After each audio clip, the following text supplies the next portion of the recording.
Boa noite a todos, a todas e a todes. Muito bem-vindos a mais um encontro nosso do Mais Ainda. Hoje a gente vai fazer uma abertura um pouquinho diferente, porque a gente está muito feliz de retomar o Mais Ainda, ainda nesse formato, né? A gente esperava que já fosse um pouquinho diferente, ou que tivesse perspectiva de ser um pouquinho diferente. Mas ao mesmo tempo a gente está muito triste, né? Um misto de sentimentos de começar o nosso projeto com um Brasil assim tão ferido, né? Hoje a gente tem os números oficiais que a gente tem, são 268.568 pessoas, vidas que a gente já perdeu para a Covid. A gente tem uma média diária de 1.954 mortos e uma pessoa a cada 45 segundos, em média, morre, né? Enquanto a contaminação cai no mundo inteiro, no Brasil a gente está aumentando, né? E a previsão do Ministério da Saúde é que a gente ainda chegue em 3 mil mortos. O estado de São Paulo estudando a gente entrar numa fase roxa, mais restritiva do que a vermelha, por trás desses números todos, a gente sabe que tem aí uma necropolítica que vai escolher aí quem é que vive e quem é que morre. A gente tem hoje muitos hospitais lotados. O Hospital do Servidor Público Municipal tem a maioria dos leitos ocupados por professores e as escolas seguem abertas. A greve não está nem sendo noticiada. A Zona Leste não tem mais nenhum leito disponível de UTI. Esse é um dado de uma reunião que eu participei na segunda-feira, agora, dia 8. E as notícias hoje, né, olhando um pouco do que saiu, de que o ministro da Saúde sabia da escassez do oxigênio no Amazonas, o Ministério da Saúde alertando, né, que a gente tem um risco de parar a vacinação porque a gente não tem estoque, que a notícia da compra dos estoques da Pfizer e da Janssen era falsa. E aí, assim, né, o pronunciamento que a gente tem do presidente é nos perguntando: vão chorar até quando? E chega de mimimi. E aí, sem contar, né, a condenação do Lula, que foi anulada, que para nós não é uma novidade, que a gente sabe dos objetivos que estavam por trás disso tudo, a gente recebe com muita alegria, mas também com muita revolta, porque fica muito claro que a gente vive num país em que a democracia é uma falácia. Então, a gente quer, né, hoje a gente quer dedicar esse encontro a todas as vítimas da necropolítica e todas as mulheres que seguem aí lutando. A gente vai manter os encontros por conta de ser um espaço de um encontro com a arte e um espaço de troca, para que essas talvez seja uma forma de lidar com esse horror, né? A gente agradece muito a parceria da Rádio Cultura de Curitiba. Os nossos encontros ficam na nossa página no YouTube, mais ainda, Psicanálise, Literatura e Política, e no site da rádio em webséries. Então, muito bem-vindos, obrigada por terem aceito o convite. Bom, boa noite a todos e todas, é um prazer e uma alegria sempre começar esse projeto, mais um ano, né? Nós vamos para o 5º ano. A gente estava aqui relembrando antes de começar, né, a participação do Beto e da Tati lá atrás, né, há 4 anos atrás, né, e que bom que a gente segue aí nessa parceria, nesses encontros, fazendo laços, agradecendo hoje também a participação aqui do Álvaro, seja muito bem-vindo. E eu vou começar apresentando vocês, fazendo uma pequena, uma bem breve abertura mesmo, antes de passar para vocês. Bom, nosso tema de hoje é feitiços, Paul Valéry e a psicanálise.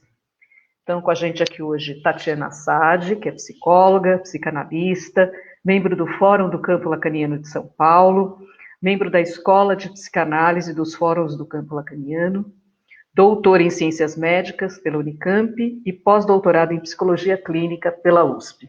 Roberto Zular, doutor em Língua e Literatura Francesa pela USP, professor doutor do Departamento de Teoria Literária e Literatura Comparada na Faculdade de Filosofia, Letras e Ciências Humanas da USP.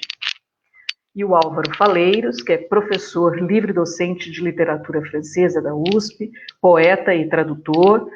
Seus mais recentes livros de poemas são Caracol de Nós e A Flor do Mal, pela editora Demônio Negro, e tradutor, junto com o Roberto Zular, de Feitiços, de Paul Valéry, que abre esse nosso encontro de hoje.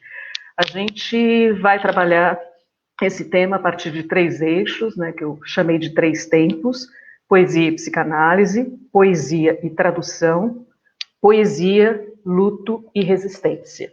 E aí, o 4º tempo é para que vocês possam fazer perguntas, comentários, né?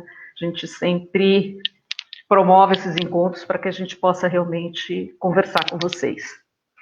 Vou abrir com uma frase do Valéry, abro aspas: dir-se-ia que o mundo não é muito mais antigo do que a arte de fazer mundo, fecho aspas. Paul Valéry foi um dos mais importantes escritores franceses do século XX. Poeta amplamente reconhecido, fez da poesia um microcosmo que lhe permitiu entrecruzar os mais diversos campos do saber: poética, linguística, psicologia, política, física, biologia, e os mais variados meios de escrita: poemas, ensaios, traduções, peças e diálogos. Bom, vou passar a palavra para o Roberto e para o Álvaro. Qual de vocês quer começar falando, nos contando um pouquinho do livro que vocês traduziram? Quero que vocês mostrem o livro para quem ainda não conhece. Bom, a palavra é de vocês. Sejam muito bem-vindos. Roberto, você pode começar e eu mostro o livro.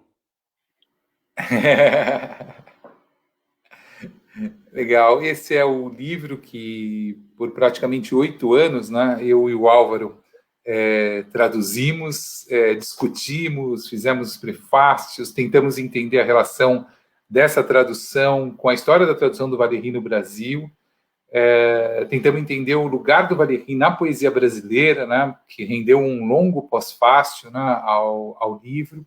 E é uma alegria estar aqui com a Michele, com a Paty e com a Tati para a gente começar a ver esse livro circular, né, por outras cabeças, por outras vozes, por outros modos de perceber e sentir o que foi essa experiência do Valéry, que tinha abandonado a poesia, né, ele nasceu em 1871, portanto, Valéry é alguém que nasce no século XIX, que é muito importante, sabe? Alguém como Freud, sabe? Alguém que faz essa passagem do 19 para o 20, isso explica muita coisa, né?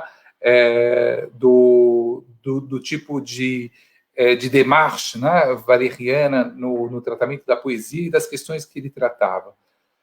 E nascendo logo depois da Guerra Franco-Prussiana, em 1871, os feitiços são escritos praticamente ao longo da Primeira Guerra Mundial, né? E o Valéry morre um pouquinho antes do armistício da Segunda Guerra Mundial. Então, Michele, assim, é difícil, né, começar, eu sei que é difícil falar sobre isso, mas se tem alguém que pode nos ajudar um pouco a atravessar a barbárie, é alguém como Paul Valéry. É o que nos dá muito orgulho, porque a gente se deu conta que a gente começou a traduzir esse livro com o impeachment da Dilma, sabe? Na verdade, a gente sempre acaba fazendo as coisas sem saber direito, né, onde a gente está se situando, mas foi para nós uma maneira de sobrevivência, sabe? Uma maneira de ter um laço de amizade, de poder construir um campo tradutório que não é de uma pessoa só e que tentava tentar entender, quer dizer, como é que o Valéry começa a escrever esse livro quando a guerra é declarada. Ele já é um senhor, né? Ele já tem mais de 50 anos nesse momento, né? Ele já não tem como ir para a guerra, né? O que ele pode fazer é ficar em casa de quarentena, sabe? E ele diz, ele escreve esse livro sob signo Martes, né? Sob o signo da guerra, né? E escreve esse livro a partir de uma experiência muito densa, um poema que o Álvaro traduziu recentemente, que é a Jovem Parca. digamos que é o mais complexo e mais enigmático dos poemas do Valéry, e logo depois da Jovem Parca, que eu entendo como... A Jovem Parca é um poema do luto, né? E Os Feitiços são um poema de... Se é possível isso, a Tati pode nos falar melhor sobre isso, né? Mas são poemas de uma saída de um luto, né? São a tentativa de passar esse espaço infinito de elaboração para uma outra camada de possibilidade de relação com a vida, né? E foi por essa razão assim que a gente quis começar tentando situar um pouco, né, o quanto o nosso trabalho tradutório está ligado a esse momento tão difícil que nós estamos passando, e quanto isso mimetizava, de algum modo, a dificuldade enorme, né, de uma guerra fratricida como a Primeira Guerra Mundial. Quer dizer, você ver a Europa se matando, como dizia o Valéry, sabe? Os irmãos estão se matando, eles não estão se dando conta que o inimigo está em outro lugar, né? E ter lutado com todas as suas forças em prol de uma comunidade europeia e ver a ascensão do nazismo, né? Então, a possibilidade de continuar vivendo, né, depois disso, como sobreviver a isso, uma espécie de dignidade, uma certa ética valeriana que tem na possibilidade da poesia de nos ligar a outras camadas da vida, que torna suportável a existência, era muito como a gente gostaria de abrir aqui, e com a alegria de poder compartilhar esse espaço, né, de convivência, de pensamento, de troca, que já nos ajuda muito a enfrentar, né, essa violência cotidiana. Eu gostaria de acrescentar que, ao estudar a obra do Valéry, a gente descobre que um dos grandes atributos dele, e os depoimentos das pessoas que conviveram com ele vão nessa direção, é a lucidez do Paul Valéry. Então, esse cuidado que ele tem de tentar dizer as coisas de uma maneira sopesada, de parar para pensar.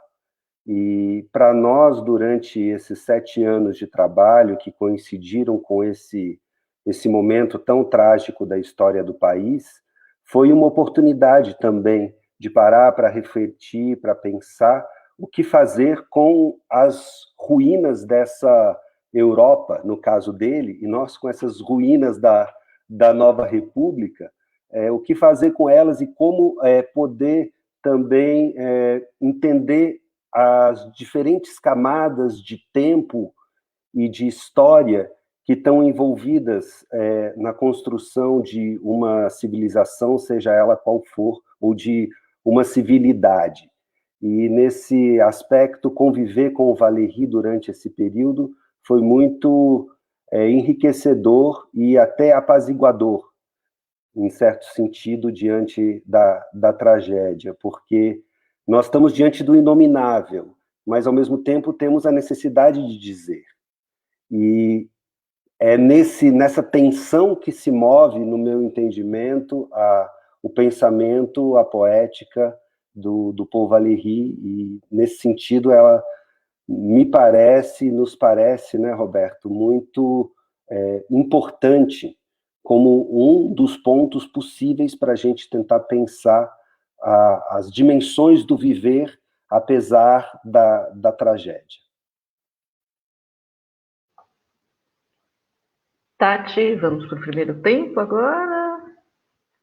Se for, eu vou fazer uma aberturinha aqui antes da sua fala. Sim, mas acho que antes, né, o Beto também vai fazer uma contextualização também, não vai, Beto? Sobre a questão da poesia. Acho que você pode... Depois espaço para o Beto, aí volta para... faz um bate-bola. Tá jóia. Vamos lá, Beto. Mas eu acho que assim tá muito bem encaminhado, assim, como abertura. Estou doido para te ouvir, Tati. Não, a gente ficou trabalhando muito nesse livro, a gente quer ver vocês. Combinado, vai, Tati. Chega aí.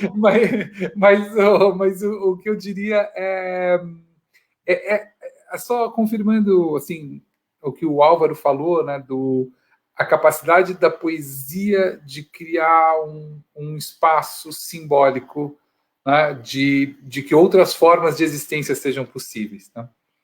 Então, eu acho que aí aonde a poesia entra é essa capacidade de acreditar ainda na possibilidade da escrita, na possibilidade da linguagem e no trabalho de elaboração, no trabalho de sedimentação, como algo capaz de nos fazer experimentar outras camadas de existência, outras possibilidades de vida, mesmo quando não é isso que nos está sendo dado historicamente. É você atravessar o nosso tempo com outras histórias, com outras temporalidades. E acho que a poesia, a experiência do Valéry de trazer esse verso clássico, né, é falar, olha, a vida existiu antes disso e ela vai existir depois. E às vezes parece que não, né? Às vezes parece que a gente está totalmente tapado, né, por um instante, mas é como se a vida tivesse uma longa duração e como se a poesia fosse capaz de nos possibilitar viver essas outras temporalidades. Vamos lá? Então, eu sei que a Tati vai trazer Lacan, mas eu quero começar abrindo aqui com Freud. Bom, Freud já dizia que o artista e o psicanalista bebem na mesma fonte.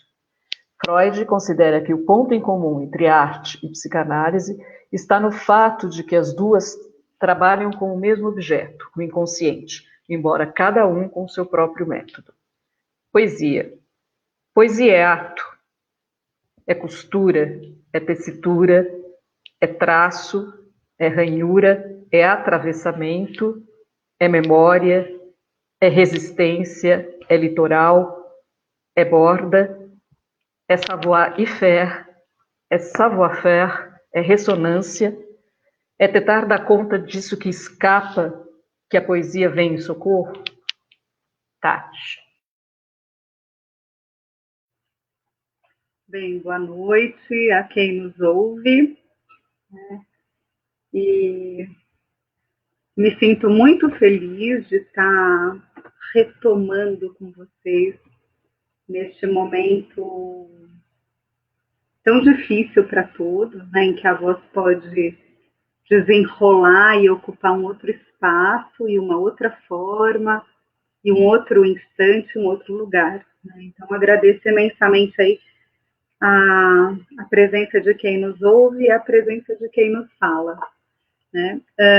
Bom, e eu vou trabalhar com vocês algumas coisas que eu pensei a partir disso que o Álvaro trouxe, que é um pouco do que resta, né? Dos resíduos, disso que decanta e não só aí no movimento poético, né, na função poética ou na poiesis, mas também depois, um pouco adiante, na questão da própria tradução, que aí são algumas provocações aí que farei aos tradutores, né?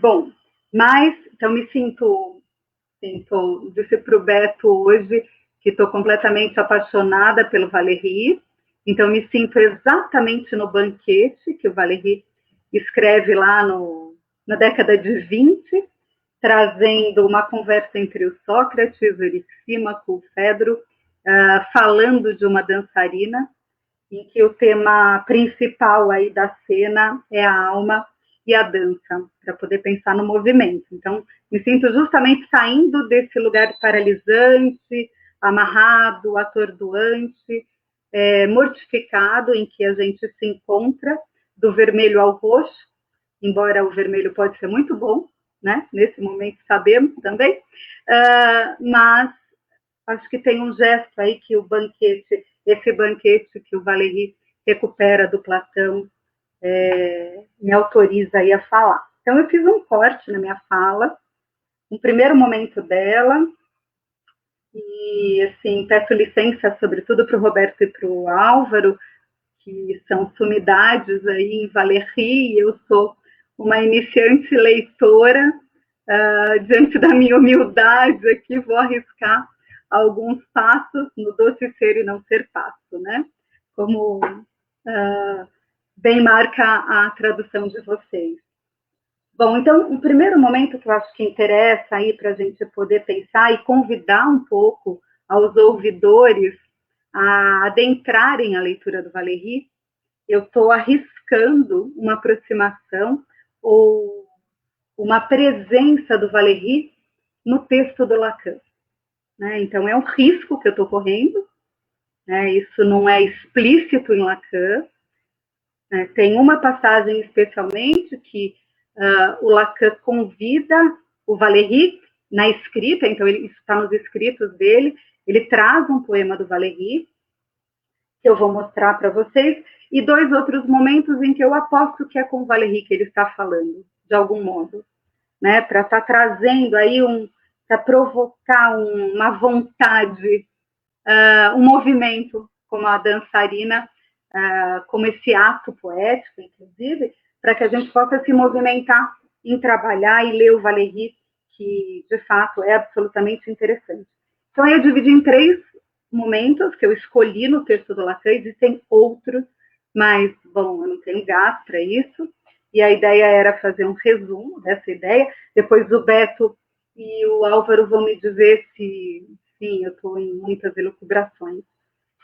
Os 3 momentos é uma passagem de 53, de Função e Campo, da Fala e da Linguagem, uma passagem dos anos 60, em Subversão do Sujeito, e uma conversa que está em paralelo aí com 64, até 64, e depois, no final do texto do Lacan, de 76 e 77, com L'Antique Sede L'Envie c'est l'amour, e no Letourdi também. Eu vou tentar precisar muito rapidamente para vocês isso que eu encontrei, essas pérolas, e aí eu gostaria muito de ouvir também o Beto e o Álvaro, especialmente em 2 poesias, aí, se vocês pudessem dizer um pouco desse movimento traduzivo aí, e tradutório, que eu acho que pode nos ajudar muito.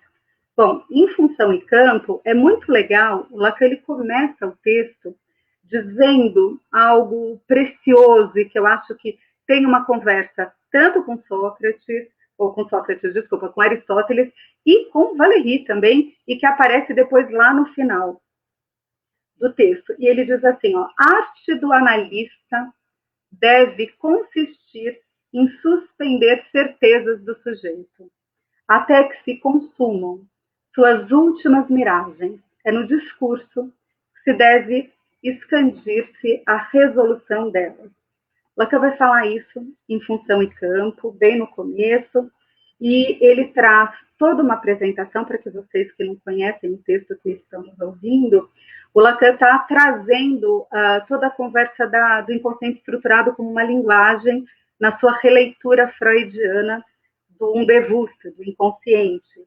E ele faz uma conversa, que é uma conversa de borda com Leonardo da Vinci, né, que a gente consegue, e aí está a pista, né, que a gente consegue capturar alguma ideia aí, que a conversa dele é com Valéry, porque no seminário 4, que é a relação de objeto, inclusive, ele traz construções muito precisas sobre o Da Vinci.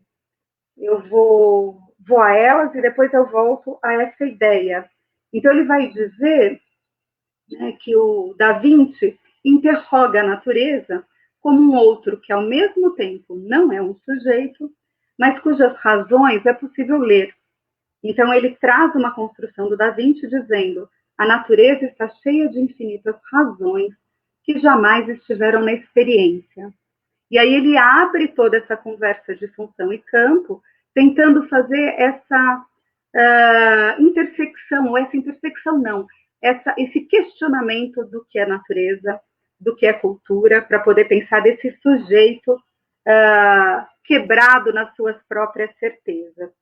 E aí, logo, ele diz que, então, esse sujeito não está próximo do discurso corrente, o que é muito interessante pensar com o texto Lições de Poética, do Valéry, que é esse daqui, que tem as aulas, 3 aulas, né, que o Valéry vai trazer justamente a poesia que está fora desse discurso ordinário, é algo que escapa da ordinariedade.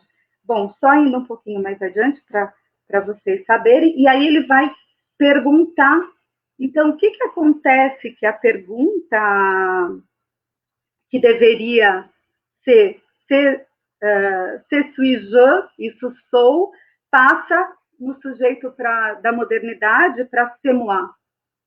Né? Por que eu estou falando isso em francês? Porque no segundo ponto dessa leitura que eu estou fazendo do Valéry no texto lacaniano, a ideia é essa diferença entre o je e moi. E estou forçando aí no francês para poder trazer isso.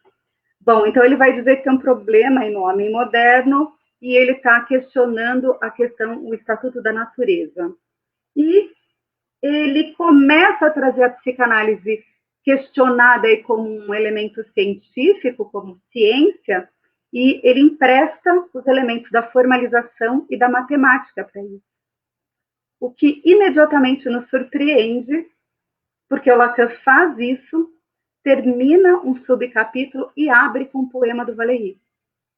Então, ele traz a cientificidade da psicanálise pela formalização e pela matematização e abre com a poesia. E o verso que ele traz é um verso da Picha, que eu vou ler na versão que está na tradução dos outros escritos e depois eu vou ler na versão que o Álvaro e o Roberto traduziram. Então, no texto da versão que a gente tem, dos escritos do Lacan, aqui da Zahar, né, o Lacan vai dizer assim, ele empresta, né, do Valéry, essa voz, põe reticências e diz, que se reconhece ao soar, já não ser voz de ninguém, como é de bosques e mar. E aí, na versão que o Álvaro e o Beto traduziram, na página 113, que é o último parágrafo da Picha, e ele vai dizer, né, Valéry, e soa esta voz entre vozes, que sabe quando soa também, não ser mais a voz de ninguém, sendo a das ondas e dos bosques. Bom, então, isso é para trazer para vocês aí uma presença do tema da voz, e aí o Lacan continua com o tema da voz, e vai até para Japati, para poder fazer essa conversa. Bom, vale dizer que a Picha, então, só para finalizar esse primeiro momento, ela pode ser pensada ou como, ou melhor, não é bem ou, é duplamente, né, tanto como uma sacerdotisa, né, que tinha aí todos os poderes da sabedoria ou todo o feitiço possível, né, que oferecia todo o enfeitiçamento no templo de Apolo em Delfos, mas simultaneamente Picha também é o feminino de Piton, do serpent, né, que é o le serpent, o serpente em francês, né? Então, isso é bem interessante para pensar como é que o Lacan está fazendo uso em função e campo de duas apresentações muito preciosas aí da poesia, eu diria, da questão da poética, que é pela questão da voz e pela questão do feminino, né? Bom, então isso é um primeiro recorte, tem mais coisas para dizer disso, mas eu acho que aí o Beto e o Álvaro podem dizer se concordam, mas tem uma coisa que eu gostaria de ressaltar, né, é que a Picha, então, ela está recebendo os eflúvios da Terra no próprio instante de transformação da linguagem, quando tem uma junção peculiar entre corpo e palavra. Então, tem uma reciprocidade contínua aí na transformabilidade entre corpo e palavra, né? E que vai dizer, enfim, da linguagem e da natureza. Esse verso valeriano nos demonstra isso. Bom, então isso é um primeiro recorte muito veloz e sem muitos elementos aí constitutivos dessa ideia. mas sustentando a ideia que Leonardo da Vinci diz, inclusive, não existe voz na natureza. Né? Lacan recorrendo, de uma certa maneira, a da Vinci e ao Valéry, minha aposta. Depois, em 1960, vou falar em 1 minuto, e depois eu passo para mais 2 minutos para o final, Lacan, em Subversão do Sujeito, ele vai dizer, na página 834, especialmente, ele está trazendo toda uma discussão entre a identidade do ser, né, e a questão da linguagem, na articulação entre identidade e gozo. Um momento muito primitivo ainda da ideia de gozo em Lacan. Né? Então, para isso, ele vai situar toda a sua problemática a partir do estado do espelho e pensando nessa dupla inscrição do eu, que seria o je e o moi, né? Que a gente pode pensar aí, né, de um eu gramatical, o je, e de um eu narcísico, moi, né, como a gente estava brincando no início aqui da live, justamente desse evento narcísico constante das nossas vidas que a gente fala para a gente mesmo, né? Imagina a gente que atende, assim, o dia inteiro. E aí entra um analisante, sai outro, e, enfim, nos vemos, né? Bom, então essa ideia de je e moi está muito presente para poder pensar justamente na ideia do inconsciente, né? Então a linguagem faz existir uma conversão entre o que me falo e um eu que me escuto. E aí eu aposto que o Lacan faz uma referência ao Valéry, e ele não cita quando ele diz o eu é um eco. E aí o Beto e o Álvaro podem me dizer se de fato essa aposta é elucubrante ou não, né? Que cada um conhece a si mesmo de ouvido. Né? E aí ele continua se perguntando sobre essa ideia do eu, e a pergunta que se coloca para ele é: que sou eu?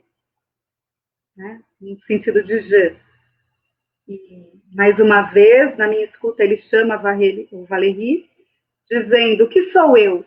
Sou no lugar desde onde se vocifera que o universo é um defeito na pureza do não ser. A gente faz toda a conversa da ideia de voz aí, que é uma conversa que eu tenho tido com o Roberto há um tempo, né, que o Valéry traz de um jeito muito interessante, e depois, se tiver tempo, eu localizo algumas coisas no texto do Valéry que eu marquei. E, finalmente, num terceiro momento, volto a dizer, gente, não eu fiz aleatoriamente, foram lugares que eu me lembrei e achei que tinha essa pegada valeriana, né, que o Lacan estava conversando com o Valéry de algum jeito. Então, no final do texto do Lacan, e toda a questão, né, do fim endereçado aí para a questão do poema, o fim da análise e a questão do poema, que é um tema que quem já me ouviu sabe que eu adoro e falo sempre, e não a poesia, e não é fazer poesia, mas o Lacan começa o seminário Lancy, dizendo que, então, Lancy produz algo que ressoa outra coisa. Então, essa ressonância de uma outra coisa. Que outra coisa é essa? E eu vou tentar localizar aí com o Valéry, né? E a conversa do Lacan, nesse primeiro momento, é com Jacobson, pensando na questão do equívoco, na função poética, naquilo que a poesia não como belo, mas a poesia como um ato, que o Álvaro trouxe, como um ato gesto ético, né, algo que seria uma prática provavelmente sem valor, né, isso conversa também com a poética do Valéry, quando ele vai dizer que a poesia está muito vinculada à inutilidade, né, e isso é uma conversa bem interessante, né.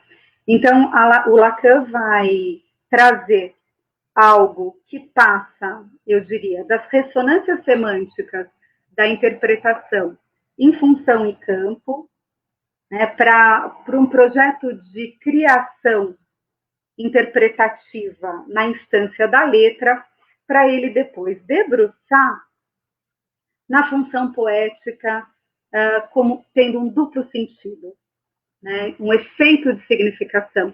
E aí eu acho que tem uma conversa muito interessante com o Valéry, né, como esse duplo sentido, algo que traz a vertente da função poética pela sua própria estrutura, apontando para o intervalo, para a divisão subjetiva pela via do duplo sentido, né, essa questão intervalar. Então, Lancy, esse seminário, ele vai apontar para o sentido, e ele diz assim, ó, a metáfora e a metonímia não têm peso para a interpretação, a não ser pela função de outra coisa. Essa outra coisa é o que une som e sentido. Justamente, não é isso que o Valéry vai dizer da questão da poesia, né, da poesia presente nessa tensão entre som e sentido. Né? Então, entre essa hesitação entre som e sentido. E o Lacan, retroativamente, também trabalha essa ideia de som e sentido, que faz ressoar outra coisa em Leturgie. Então, é 76, depois eu volto para 73 para trazer isso. E para a gente fechar a ideia, bom, aí tem toda a questão da equivocidade, da equivocação, da pluralização de sentidos em Joyce, e da pluralização até perder o seu valor. Mas aí o Lacan convida, então, esse excesso de sentido até produzir uma fuga de sentido, chamando a escritura poética chinesa nessa modalização tônica. E eu acho que essa ideia da escritura poética chinesa e do texto valeriano, eles se conversam muito precisamente. E ele diz que a interpretação poética é um forçamento marcado aí para um neologismo que ele constrói, que é poate, né? E como é que a gente pode ler o poate? O Lacan está conversando com Aristóteles, por isso que eu comecei pelo Aristóteles, de algum modo, e termino por ele também, trazendo que no poate, nessa fala do Lacan, nesse neologismo, o que está presente é o ato. Né? É um ato que remete à arte. E aí a conversa com Valéry também volta, né, da possibilidade da obra ela ser um ato em movimento. Não é à toa que esse texto começa pela dançarina, né, que eu trouxe para vocês. Então, a produção de uma obra, ela representa algo neste ato, traçado aí pelo Lacan, e que a gente pode ler no Valéry. Então, o poema é um discurso que exige, isso é uma fala do Valéry, que eu achei preciosíssima, que exige e que produz uma ligação contínua entre a voz, que é a que é, e a voz que vem e que deve vir. Então, a gente consegue, a partir dessa construção do poema, né, da poesis, aí que o Valéry vai trazer, pensar que essa ideia está presente no Lacan de função e campo, no Lacan de subversão e no Lacan de Lancy e Leturgie, né, de como esse ato poético e a função da voz pela pulsão invocante nos primeiros textos e depois por esse elemento que é a ressonância no fim. Bom, desculpa por falar demais, mas tentei juntar o máximo que eu consegui aí dessa recuperação em Lacan, ou dessa aposta em Lacan. Beto, Álvaro, quem quer começar? Eu posso começar aqui, acho que o Álvaro... eu só vou sugerir, Patrícia, assim, que a gente não corra, acho que foram muito preciosos os apontamentos da Tati, e como o nosso tema é psicanálise, sabe que a gente parasse um pouco aqui, expandisse um pouco, né, nesse momento, mesmo que a gente deixe o terceiro tema para um outro mais ainda, né? Se vocês concordarem com isso, eu me permito comentar com um pouco mais de calma o que a Tati falou. O que vocês acham? Não, temos tempo, tranquilo. Sim, aí se qualquer coisa a gente tira o terceiro, óbvio que assim, eu quero muito ouvir. A Tati já tocou aqui num ponto da tradução, e já trouxe como a tradução aparece no texto do Lacan e o que nós fizemos ali. Eu já vi os olhos do Álvaro brilharem. O Álvaro é certamente a pessoa que mais estudou e mais conhece tradução de poesia no Brasil. Então eu vou deixar essa parte para o Álvaro. Quero muito ouvi-lo. Mas não poderia perder a oportunidade, Paty e Tati, de imaginar que realmente a importância dessa suspensão, né? E a dificuldade, né, do que nós estamos vivendo, né? O mundo está em suspensão, né? E é angustiante demais, né? É difícil demais, né? Como suportar esse expandir-se, né? Obrigatório, posto aí de uma maneira tão difícil, né? Com tantos medos, né, em torno, né, com tantas angústias, né, em torno. E acho que você toca no ponto crucial da poesia do Valéry, Tati. O Valéry volta à rima porque ele quer que no processo de leitura se crie uma espera. Ele fala, para que haja o inesperado, é preciso que você espere alguma coisa.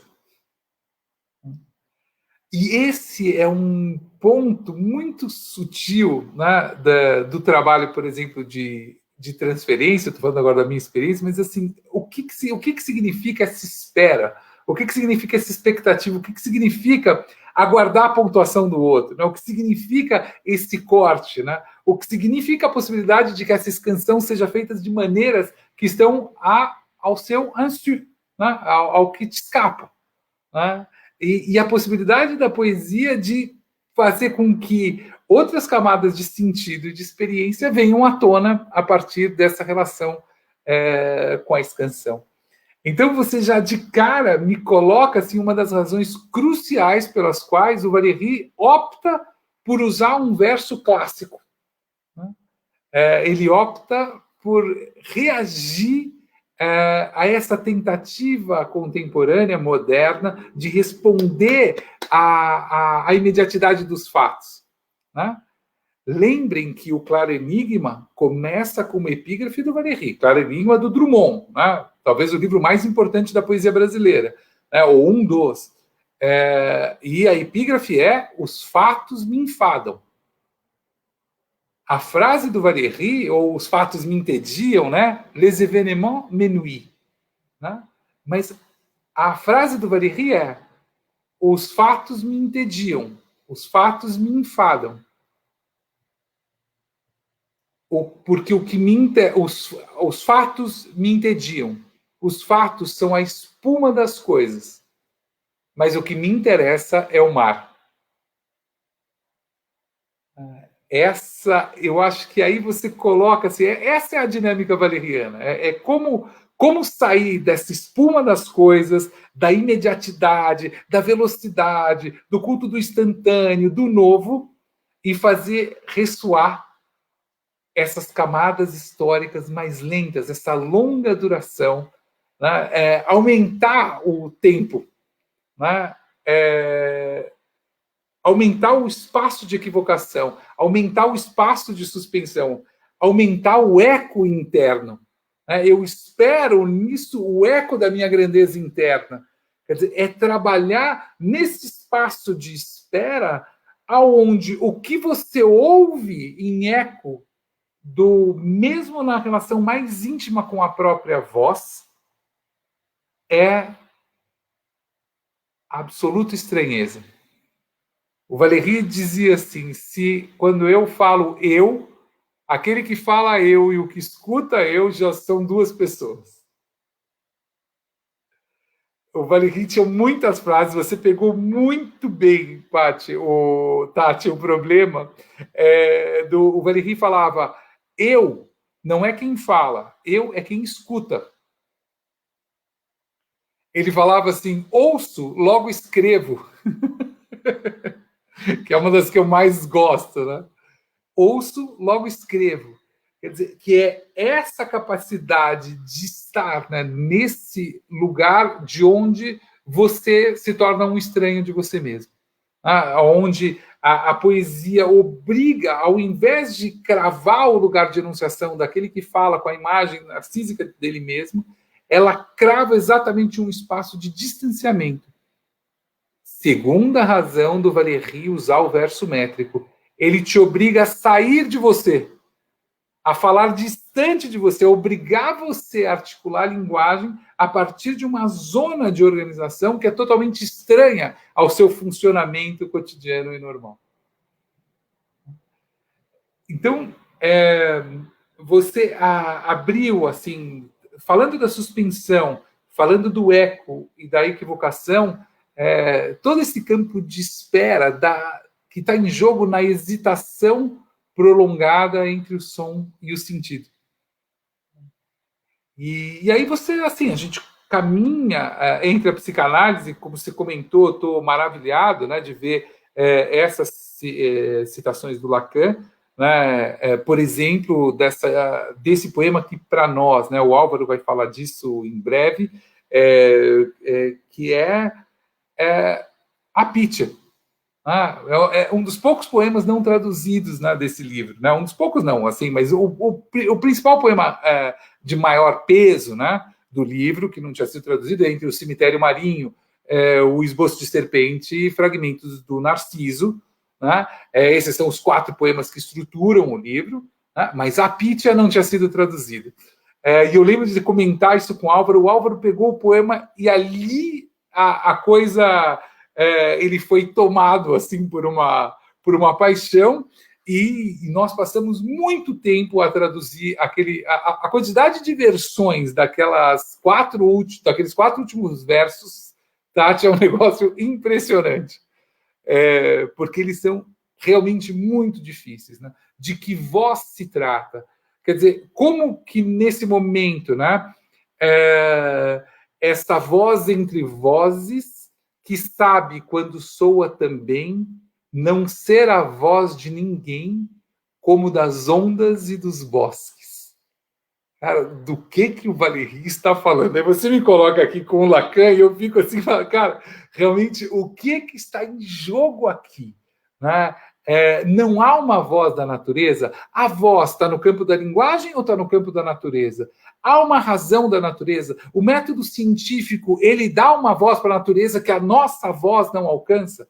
Quer dizer, há um campo lógico, semântico, que faz com que a gente consiga compreender a natureza, que a própria experiência sensível, poética da relação com a voz não permitiria. Qual é o limite que está aí? Né? Mas, de fato, para o Valéry, a gente passou anos, né, discutindo isso, tem muito a ver com o final da sua fala. É essa experiência de uma outra coisa. Se produz uma experiência que não é som, que não é sentido, dificílima de dizer o que é, mas que a gente pode ir tateando, né? Como disse o Álvaro no começo, né? A gente não tem o que dizer e a necessidade absoluta de dizer. Né? A gente não poder dizer, essa experiência que sai da Primeira Guerra Mundial. Não dá para falar daquela experiência. Né? Foi a experiência de você estar na linha de frente de uma guerra de trincheiras e voltar totalmente debilitado dela, não é uma experiência que você pode contar alguma coisa. As pessoas voltaram mudas da Primeira Guerra Mundial. E o Valéry pega essa mudez. Né? Isso, é o que não pode ser dito e a necessidade absoluta de dizer. Esse é o lugar da poesia. Porque ela vai criar aí essa outra coisa, esse outro campo de relação entre o som e o sentido. Ela vai começar a trabalhar nas modulações, nos intervalos, nas fímbrias, nos detalhes, nas sutilezas. E eu falava para o Álvaro, num mundo polarizado como o nosso, que ainda vai se radicalizar mais até 2022. Eu não quero nem ver o que vai ser, gente. Porque já estávamos radicalizados, já estávamos polarizados o suficiente. Falei, Álvaro, quem é que vai ouvir, vai falar, olha, a gente só sai da polarização pela sutileza, ouvindo os intervalos, ouvindo os ecos, ouvindo as camadas menos evidentes. Quer dizer, e o Valéry apostou nisso, um trabalho de elaboração de poemas, por exemplo, ao longo de 4 anos. Você elaborar um poema ao longo de 4 anos. E como imaginar, né, esse processo que nos faz caminhar para manter, para aumentar a atenção daquele duplo sentido? É muito maluco isso. Eu vou tentar levar ao máximo a atenção, a hesitação ao máximo, para que eu seja obrigado a começar a articular em um outro regime de trocas com o mundo.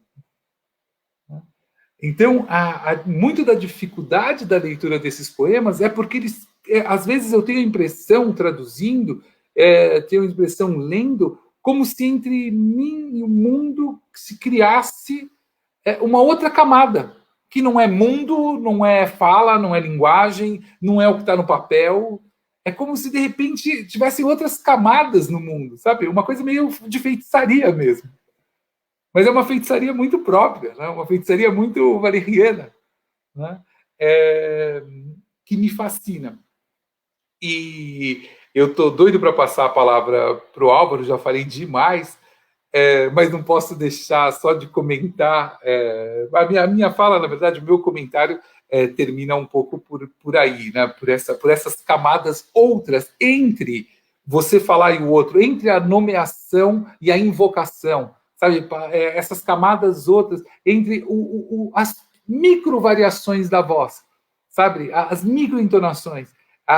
Essas camadas outras da possibilidade de dar voz para outros seres, que é impossível de dar voz e, ao mesmo tempo, há uma exigência absoluta de dar a voz. Né? Dessas experiências. E esse momento que eu acho absolutamente fascinante do Lacan, onde ele vai retomar, né, o esboço de serpente, e é um momento assim que eu vou resumir um pouco para vocês. Esboço da serpente é a serpente falando, né, ali na cena do paraíso, né, e ela está lá toda convencendo a Eva, né, e a Eva está entrando naquele papo tal, e está rolando um clima assim, né, e aí uma hora que ela quer convencer a Eva de que esse Deus não era tudo isso, e ela fala o seguinte, cara, se Deus fosse tudo isso que ele fala, se ele fosse tão completo, tão inteiro, cara, para que ele precisava criar o mundo? Cara, se ele precisou criar o mundo, ele já não estava bastando nele mesmo. Ele já estava ali, algo de divisão nesse uno já se produzia. Né? E aí ela fala que o universo não é senão um defeito na pureza do não ser.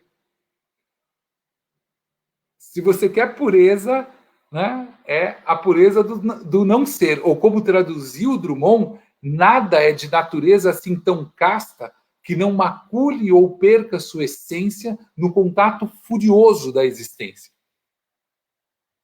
Que é o relógio do Rosário, onde o Drummond vai dialogar com o Valéry.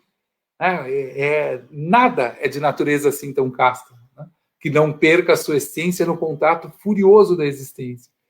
E o Lacan vai pegar o lugar que eu tô, esse lugar entre o não ser e o ser, e eu volto para o comecinho da sua fala, que é onde a gente se tocou, eu acho, né, Tati, começou a trocar nesse doce ser e não ser dos passos. Né? E com isso eu passo a palavra, já falei demais. Bom, primeiramente eu quero agradecer o convite, né, me empolguei no início, já saí falando assim, é um prazer estar aqui, compartilhando essas leituras, esse espaço, grato. E também foi uma grata surpresa ouvir a Tatiana trazer justamente esses versos finais da Pitya, que, curiosamente, são os versos do Valéry citados pelo Lacan, e são os versos do grande, como o Roberto já disse, do grande poema dos feitiços, que ainda não tinha sido traduzido no Brasil. E, ao longo desse processo, foi o poema pelo qual eu, de fato, me apaixonei. E eu falei, meu Deus do céu, como é possível que a gente não tenha ainda uma versão, não tenha parado para pensar o Valéry a partir deste outro lugar, que talvez seja menos racional, e que seja justamente o poema no qual ele, primeiro, ele se coloca na voz de uma mulher, né?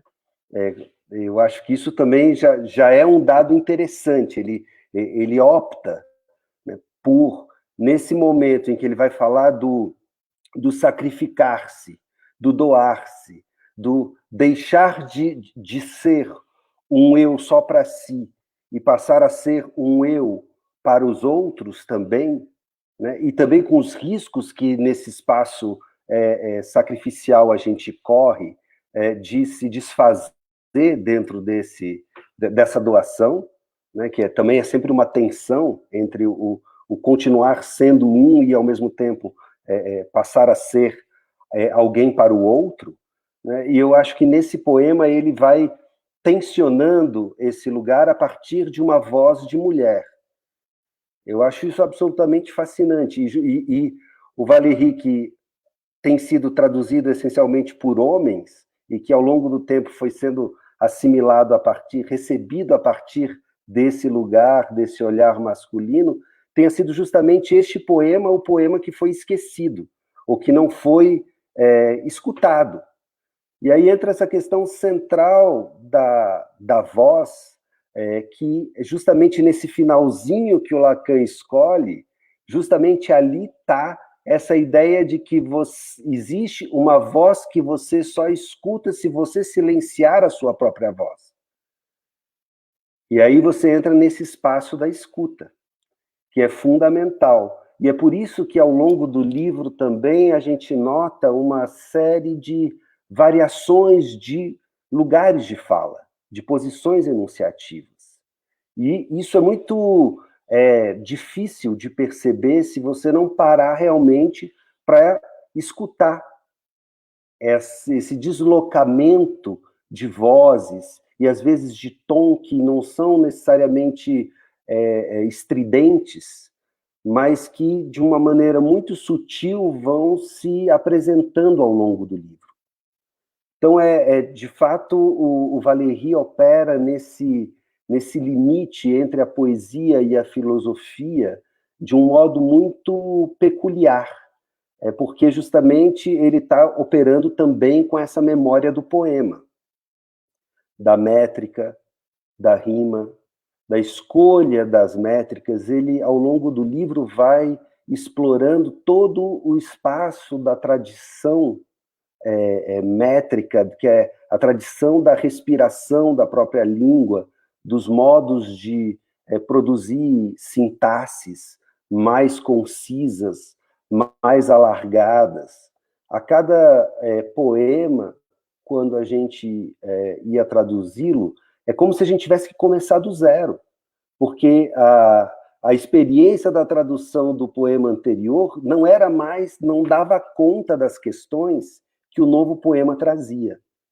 E descobrindo a existência dessas diferentes camadas, eu acho que nos permitiu aperfeiçoar nossa escuta também, para justamente ouvir essas vozes de quem não necessariamente tem voz, mas que não deixa de produzir rumor e não deixa de produzir sentido também.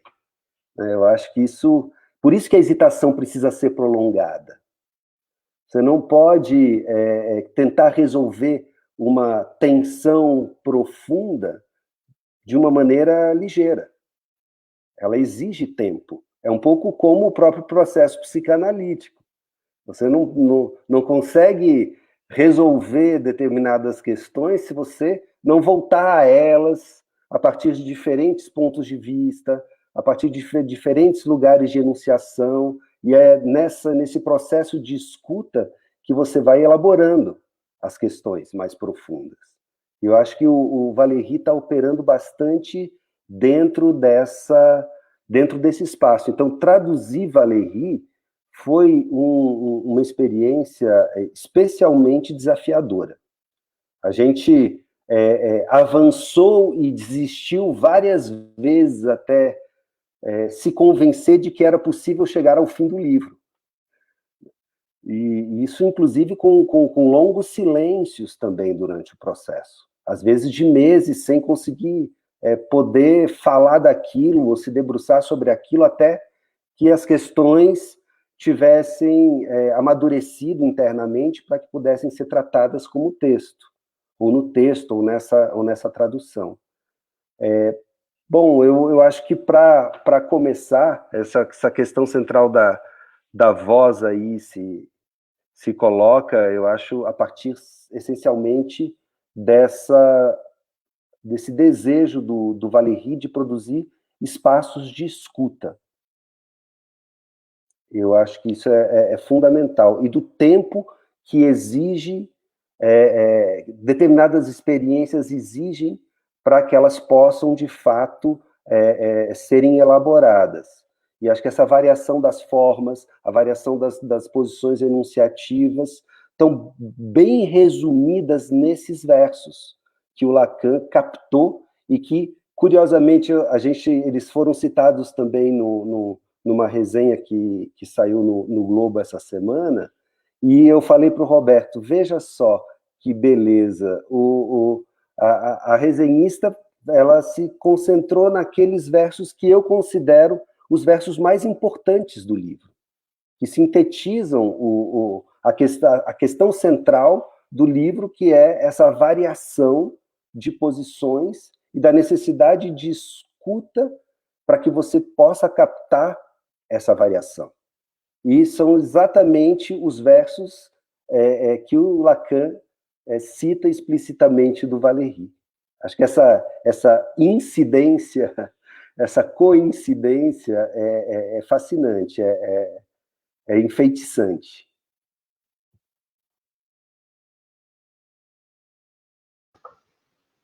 Tati, quer comentar algo? Que depois eu queria fazer 2 perguntas sobre tradução. Uma sobre o trabalho de tradução em si e uma sobre a figura do tradutor. Mas se quiser fechar o que o Beto e o Álvaro falaram. Não, na verdade eu não quero fechar, porque justamente é preciso... Ou abrir... o tempo de decantação agora, né? Acho que a gente levanta algumas questões, mas o que eu queria era trazer algo que acho que abre essa ideia da tradução, Paty.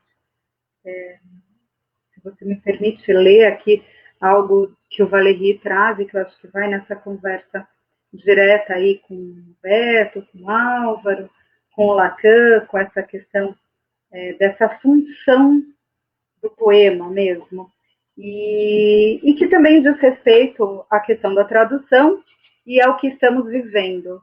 Né? Então, lá no tal banquete, o Sócrates vai perguntar para o Eryxímaco, enfim, o que ele tem a dizer sobre qual o remédio, embora o remédio não vá fazer função nenhuma, mas o que ele pode recomendar que ele faça, ele, o Sócrates, para sair desse tédio total, né, desse tédio gigantesco que o invade.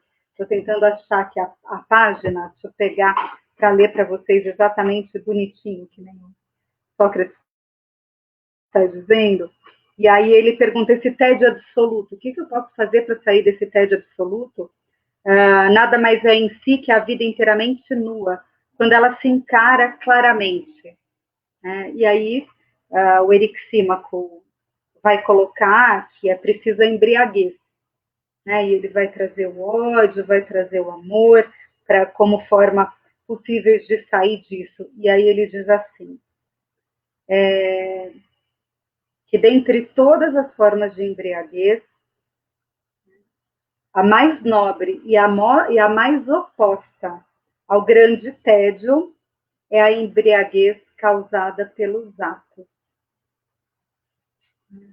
Achei isso de uma preciosidade gigantesca, justamente para poder pensar que o ato poético, o ato analítico ou o ato tradutivo, eles fazem uma dupla função, um efeito de sentido e um efeito de furo, né? Que eu acho que essa multiplicidade, ou essa bifidia, já que a gente está falando aí, o Beto trouxe a serpente.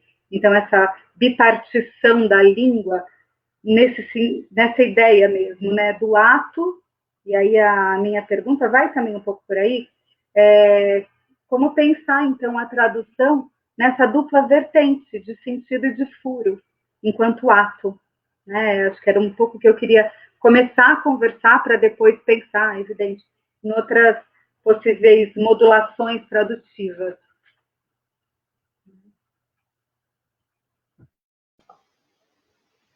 Vocês querem responder? Eu coloco as duas questões e depois vocês respondem as três. O que vocês preferem fazer? Eu acho que pode já fazer as outras questões e aí a gente comenta. Bom, uma é sobre o exercício da tradução, né? Henri Mechonic diz que o que deve ser traduzido é o discurso, né? A oralidade, a historicidade, o ritmo sujeito ou a banalidade do mesmo. Para ele, quanto mais o tradutor estiver inscrito como sujeito da tradução, mais esta dará continuidade ao texto. Na teoria e na prática, a função da tradução, segundo Mechonic, é forçar a reconhecer a historicidade do poema, a sua diferença. Agora, em relação ao tradutor, eu perguntaria para vocês. O tradutor é aquele que, ao transpor para uma nova língua, precisa ir além do aspecto semântico e dedicar-se à materialidade do poema, à forma, ao seu aspecto visual e sonoro, ao seu ritmo. Qual é esse trabalho da tradução na qual o sujeito tradutor também está inscrito?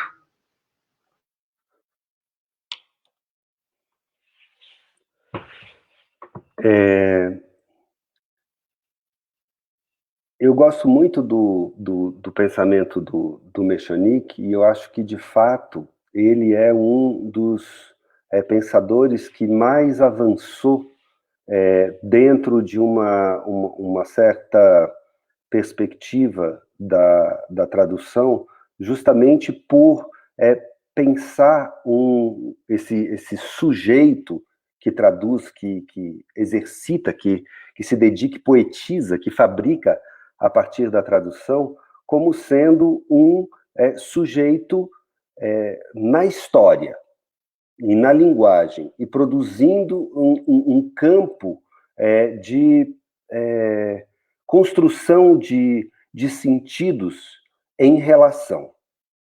Eu acho que isso é fundamental ter isso em mente e reconhecer essa historicidade. Eu acho que o Mechonic, de fato, ele aponta para isso. E, Patrícia, você comentou aqui também nessa ideia de dar continuidade. E talvez a ideia, o conceito de contínuo, né, seja um dos conceitos mais difíceis de se apreender no próprio Mechonic, porque justamente ele está querendo trabalhar nesse espaço desse intervalo entre o som e o sentido, nesse espaço de intervalo entre uma subjetividade e uma coletividade, uma historicidade, e entendendo que não existe, de fato, uma separação entre essas dimensões, mas que elas estão justamente no intervalo mesmo que ela se dá e que ela se produz. E aceitando que a tradução, ela é, sim, escrita, ela é reenunciação, ela não é repetição, no sentido mais corrente do termo.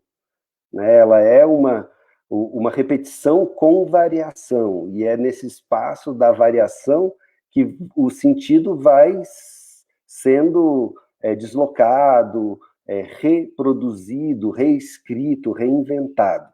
Eu acho que o Mechonic ele é muito feliz na maneira como ele coloca essa questão, e ele o faz de uma maneira bastante própria, bastante singular, uma maneira nova, é uma referência importante, ainda que ele tenha polemizado um pouco demais no campo ali intelectual francês do seu tempo, o que acabou criando uma série de ruídos em torno da própria obra e da recepção da obra dele.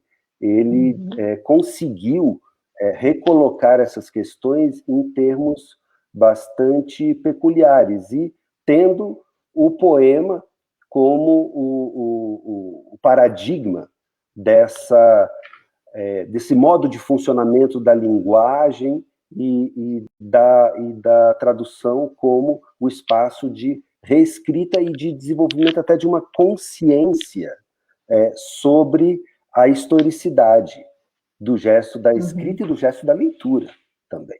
Né? E sempre nessa relação, é um pensamento relacional. Eu acho isso assim, muito importante partir desse lugar no mundo em que a gente vive para justamente evitar simplificações ou dicotomias que percam de vista esse contínuo. Né? Então, eu acho que isso é um ponto importante, que o exercício da tradução seja visto como um exercício de pensar esse contínuo, de pensar o prolongamento da hesitação, para usar os termos do Valéry.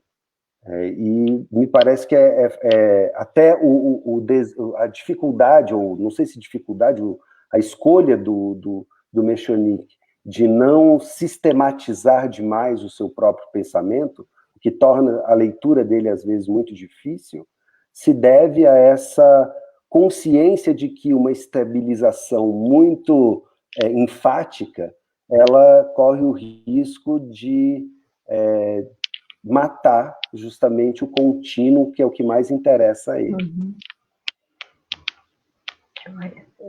E aí, nesse sentido, entra essa questão do tradutor. É óbvio que se ele está lidando com uma matéria da linguagem que não é só sentido, a materialidade ela vai ser fundamental. Você não pode deixar de lidar com essa dimensão significante. A questão toda, me parece, o desafio, é entender que também a centralidade que a materialidade, a dimensão significante adquire numa tradução, numa releitura, numa reescrita, ela também é dada historicamente. Então, o Roberto e ele pode falar disso muito melhor do que eu, trabalhando com o Patrice Maniglier, e o Maniglier chama atenção para o fato de que toda a teoria linguística, do signo linguístico do Saussure, ela é tributária do simbolismo. Então, é óbvio que numa perspectiva como essa, o significante ele vai ter um papel muito mais central no entendimento do funcionamento da própria linguagem. E isso é historicamente dado, e não necessariamente precisa ser sempre assim. Mas, para nós, ocidentais, formados dentro de uma tradição eurocêntrica muito forte, é claro que a maneira como isso se coloca, ela nos informa, e ela nos forma. Mas a gente também não pode perder de vista que é uma das possibilidades de entendimento desse lugar da linguagem na constituição do próprio ser. Ótimo. Beto? Eu gostaria de acrescentar uma coisa, Claro. Também, que me veio agora, assim, que eu acho muito importante. Eu tenho me interessado por um outro pensador, que é o Antoine Berman, que foi, inclusive, orientando do Mechonic, que depois seguiu outros caminhos. e que ele defende uma ideia de que a tradução ela é um modo mesmo de organização do discurso que teria a força de um campo do conhecimento equivalente ao da filosofia ou ao dos estudos literários, e que ocuparia justamente esse espaço entre os dois, ou triangulando a filosofia e a literatura. E que, curiosamente, no Ocidente, a tradução não ocupou, dentro da construção da epistemológica dos campos do conhecimento, um lugar de destaque equivalente nem à filosofia, nem aos estudos literários. Ele acredita, o Antoine Berman, que a gente pode, por meio da tradução, inclusive, ampliar e tensionar os modos de produção de sentido da literatura e da filosofia. E acho que talvez, aí vocês podem me dizer se isso faz sentido ou não, mas talvez dentro da própria psicanálise também, se você, dependendo da maneira como você entende o que é traduzir, você vai acessar o pensamento de um determinado autor de uma maneira ou de outra. Daí a importância crescente nesse nosso mundo de tanta incompreensão, de parar para pensar a partir da tradução, que é um dos paradigmas da troca e da relação.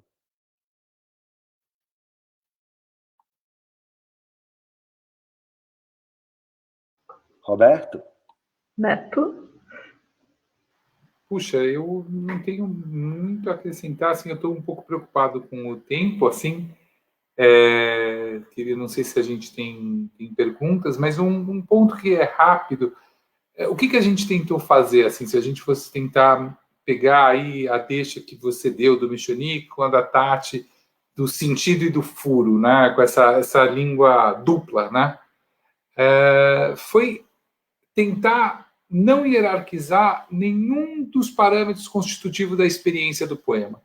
Nem o som, nem o sentido, nem a materialidade da página, nem o francês, nem o português, nem a sintaxe, nem a rima. Quer dizer, o que a gente tentou foi hesitar prolongadamente em duas pessoas, que isso foi uma experiência interessantíssima, porque não tinha a voz de ninguém, para usar o verso do Valéry.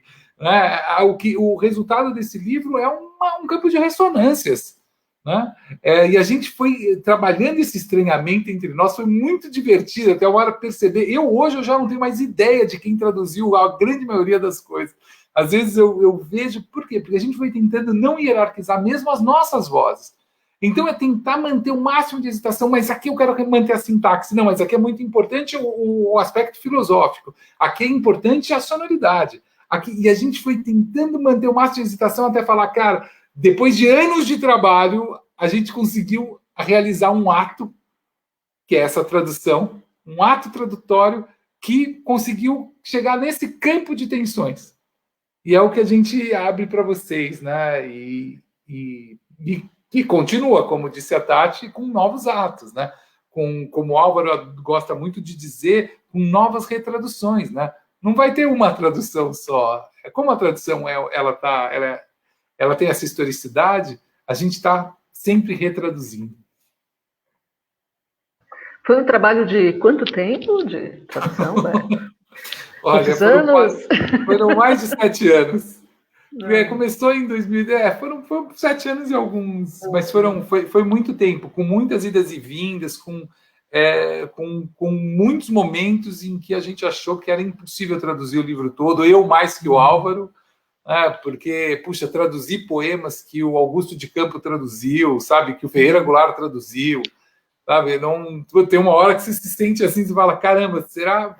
E, no entanto, na medida em que a gente percebia sobretudo que o Álvaro nos fez ver, que a gente estava trabalhando num campo de retraduções, e que a hora que você considerava o livro como um todo, valia a pena traduzir cada um daqueles poemas, eu acho que isso foi incrível. Foi uma experiência que eu agradeço muito ao Álvaro pela insistência. Tati? Michele, tem alguma questão? Só fazer um comentário antes. Estou aqui ouvindo vocês, e é uma experiência tão interessante, porque, assim, em alguns momentos vocês vão trazendo tantas coisas tão psicanalíticas, né? A coisa de silenciar a sua voz para escutar o outro. E, ao mesmo tempo, a Tati é a única pessoa que eu conheço que lê Lacan como se estivesse recitando uma poesia. Tá muito bonito de escutar isso, assim.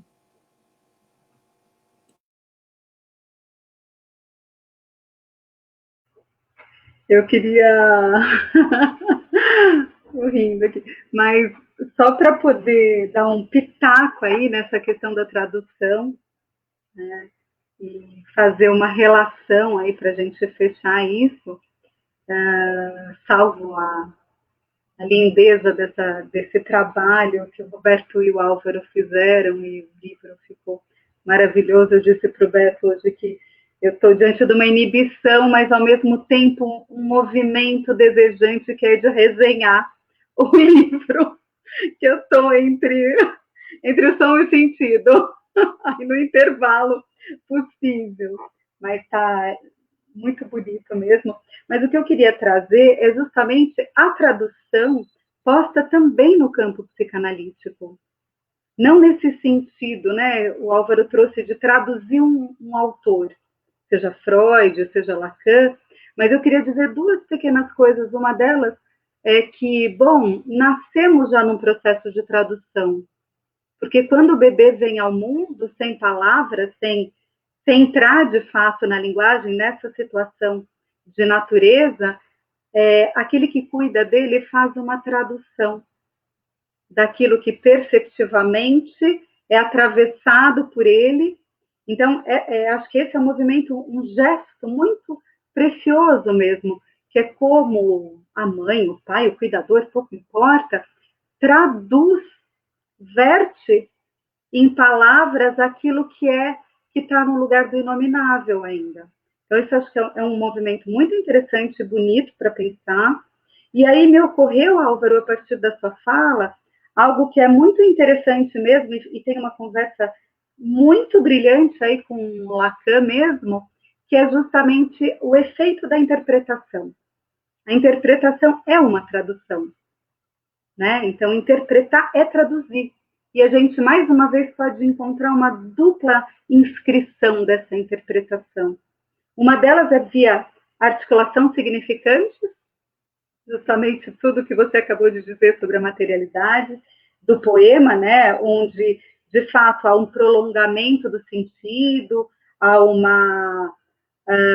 deslizamento possível. E uma outra vertente que eu nomearia, evidente aí, analiticamente, que seria a vertente da causação do sujeito. A interpretação, ela faz um corte, ou melhor, ela pode fazer um corte, a gente só sabe depois, né? Causando o sujeito, modificando o sujeito, né? E aí, evidente, causando o desejo, não sem o resto, deixando um resto. Por isso que eu comecei falando da questão da tradução pela vertente do resto, que ela é nunca completa, né? Ela nunca se finda, tem sempre um resíduo que permanece. Então, acredito que o poeta e o psicanalista, o tradutor poeta e o analista fazem constantes traduções, né? Seja nessa materialidade ou seja nesse corte, nessa ruptura. E acho que é interessante aí perguntar para vocês, porque eu me sinto, na medida em que uma poesia é lida em mim, ou é falada em mim, né? Quando eu me deixo ser tocada pela poesia, por exemplo, aquele sujeito que sai não é mais o mesmo que entrou. Então, houve uma interpretação, houve uma tradução de algum modo, né? Bom, é isso que eu queria trazer um pouco aí também, para essa conversa desse tema que é tão precioso, que é a tradução. E eu acrescentaria que para o Valéry o pensamento é tradução. Ele diz que o que você faz quando você pensa é traduzir uma coisa por outra, e traduzir experiências que são muito heterogêneas. O Valéry se encantava com isso, né? Porque você traduz o choro do bebê por uma necessidade de comida, né? Você traduz a necessidade de comida por um afeto maternal, você traduz um afeto maternal por uma ideia da sua avó, você traduz a sua avó por uma viagem do Proust, né? E você traduz o Proust por uma expressão linguística, você traduz, e ele falava que o que a gente fica fazendo é um trabalho contínuo de tradução. O Haroldo de Campos tem um poema escrito muito próximo do afrodisíaco Lacan, em Las Galáxias de la Língua, muito forte, que é o papel, a relação do Valéry com a tradução. Que é muito bonito para pensar essa abertura, e essa abertura entre campos heterogêneos. Não é que você traduz uma coisa língua por língua, sentimento por sentimento, expressão por expressão, gesto por gesto. O que você fica o tempo todo traduzindo uma coisa por outra. E por isso que sempre vai ter um resto, né? Não tem como ser diferente, né? E a angústia, né, de viver com esse resto, né? Que é muito da angústia de terminar uma tradução, né? Que é muito parecido com terminar uma análise. Ela termina, eu e o Álvaro brigando, assim, a gente achou que nunca mais ia se falar na vida, porque não tinha outra maneira de terminar, né? Aqui para, né? Aqui o sentido para, porque aquilo não para nunca, né? E o Valéry tinha essa coisa que o Álvaro estava falando do contínuo, da tradução infinita, sabe? Que é a beleza da vida, na verdade, né? Isso angustia muito, mas essa é a graça, né? Essa é o sabor, né? Isso é que dá a possibilidade de você passear por outros campos, por ter outras experiências, e sobretudo, Tati, quando você fala que o Valéry fala, a última coisa que eu vou fazer é escrever para descobrir quem eu sou, né? Essa chatice que eu já sou, né? A gente lê, a gente escreve para se transformar em uma pessoa diferente daquela que nós somos. Esse devir outro que realmente fascinava o Valéry. Eu escrevo para me tornar uma outra coisa, que eu não sei o que é. Não havia, para ele não tinha outra razão para escrever, senão essa tradução contínua. Essa relação da tradução com a interpretação, a tradução com o pensamento, tradução e transferência, é uma, talvez, das questões mais profundas, mais difíceis de se tratar no campo dos estudos da tradução. E o Antoine Berman, vou voltar a ele, porque é um autor sobre o qual tenho me debruçado recentemente, ele retoma um pouco a história da palavra, tradução também. Porque se a gente for para o grego, a tradução e a interpretação pela hermenêutica, né, é a mesma palavra, porque para os dois gestos. No caso do inglês, a translatio medieval virou translation, e os sentidos da tradução como interpretação, da tradução como metáfora, da tradução como transposição de texto, elas convivem, né? E no caso do francês, as duas palavras, a translation, o transfert e a traduction, elas acabaram evoluindo de formas diferentes. E no caso do português, se a gente parar para olhar, ainda que dentro se a gente pegar o AIS, por exemplo, a gente olha para a palavra tradução, ela não remete de maneira tão direta à translação, mas na palavra translação, ela remete tanto à tradução como à própria metáfora, como possíveis sentidos. Eu acho que esse olhar para a tradução, entendendo que ela pode ser vista como um sinônimo de transferência ou um sinônimo de interpretação, é muito enriquecedor para o campo, mas também, às vezes, poder parar e olhar para a tradução naquilo que ela teria de específico, que seria justamente a transposição de um texto ou de uma obra dentro de uma outra língua, cultura, também é interessante tensionar esses dois sentidos para a gente também não perder de vista que tem algo que está ligado no gesto tradutório, que está ligado a essa dimensão mais textual também, essa dimensão de obra, e que se a gente olhar para isso e a partir daí pensar em interpretação, pensar a transferência, pensar a transmutação, talvez aí nesse espaço resida a especificidade do campo da tradução como um ponto de partida até para a exploração desses outros sentidos, desses outros cruzamentos de sentido com outros campos do conhecimento, como a psicanálise, a história, a filosofia, para pegar alguns em que a tradução ocupa um lugar importante.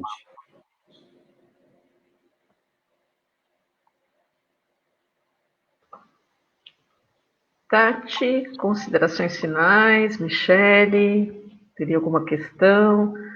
Já temos aí 1h30 para a gente ir caminhando aí para encerrar. Acho que o que eu poderia dizer, especialmente para quem nos ouve, né?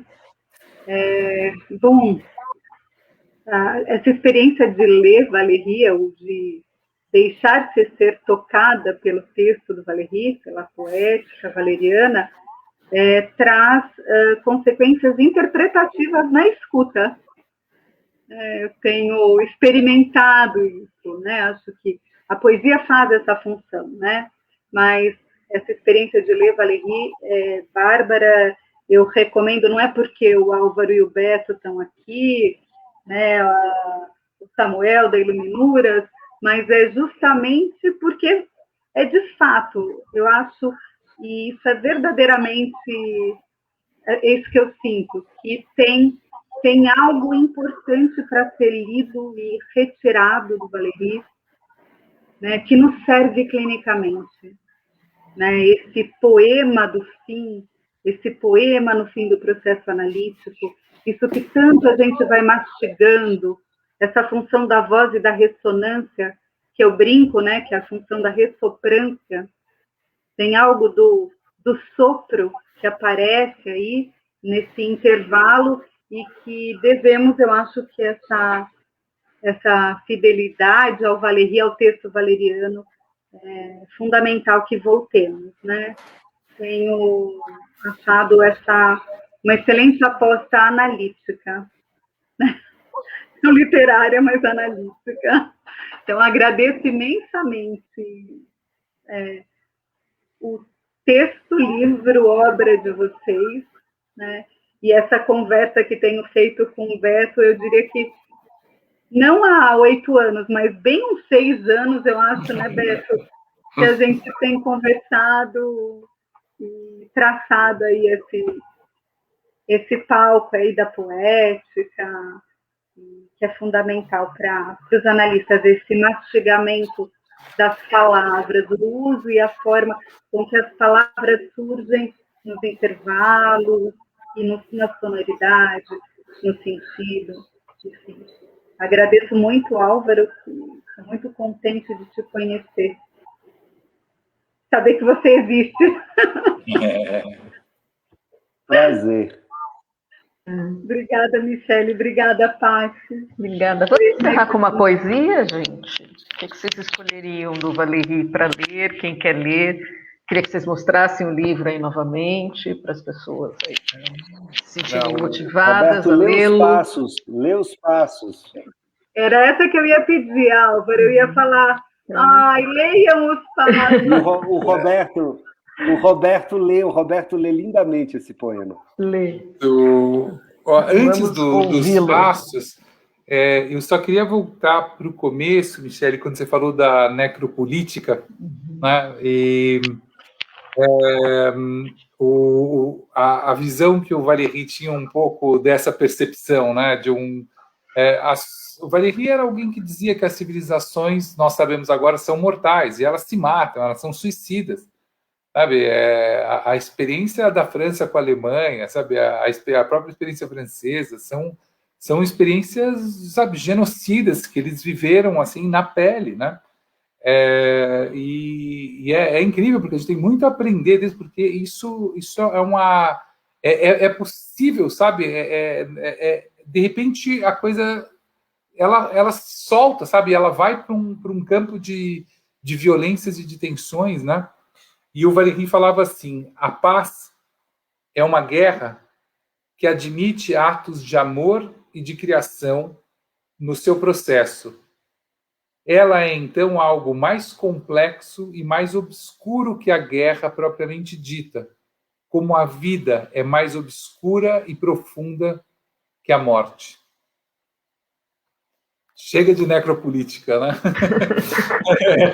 Vamos falar da vida, já temos complexidade suficiente para viver, né? Um pouco de paz, né? Um pouco de criação, um pouco de amor, né? E um pouco os passos. Teus passos, meu silêncio cria, santa e lentamente pousados, ao leito da minha vigília, procedem mudos e gelados.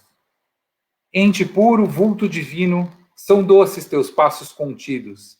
Deuses, os 1000 dons que adivinho, vêm a mim sobre pés despidos. Se, com teu lábio em movimento, vens acalmar este desejo de quem me habita o pensamento com o alimento de um beijo, não apresse esta atitude eterna, em doce ser e não ser passo, pois que vivi de vossa espera e pus meu peito em vossos passos. Maravilhoso. Agora a gente podia ouvir na voz do Álvaro para terminar, né? Para vocês verem como... Se anima, Álvaro, vamos lá. Vou abrir um poema de uma aqui, espera, né? Tem alguém chegando, tem alguém esperando, e esse alguém que está chegando fala: calma, não vem tão depressa, calma, mais devagar. É da hesitação, né? Hesita um pouco. Mantenha esse espaço aberto de sedução, né? De mistério, né? De enigma. Teus passos, meu silêncio cria, santa e lentamente pousados, ao leito da minha vigília, procedem mudos e gelados. Ente puro, vulto divino, são doces teus passos contidos. Deuses, os 1000 tons que adivinho, vêm a mim sobre pés despidos. Se, com teu lábio em movimento, vens acalmar este desejo de quem me habita o pensamento com o alimento de um beijo, não apresse essa atitude terna, em doce ser e não ser passo, pois que vivi de vossa espera e pus meu peito em vossos passos. Maravilhoso. Gente, eu queria agradecê-los demais a riqueza desse encontro. Foi muito bom, foi assim, um afago na alma. E é sempre muito bom tê-los aqui. Michele, você quer dizer algo? Quero agradecer muito a presença de vocês e essa poesia que nos dá, né, força para seguir mais um pouquinho e mais um pouquinho. Né, que a gente possa se enfeitiçar aí nos próximos dias para dar conta de tudo isso. Obrigada mesmo por tudo que vocês fazem, né, por toda a parceria com esse encontro também. Gente, então, boa noite. A gente queria agradecer quem nos ouviu até aqui. E seguimos. Boa noite, gente. Boa noite. Obrigada. Boa noite.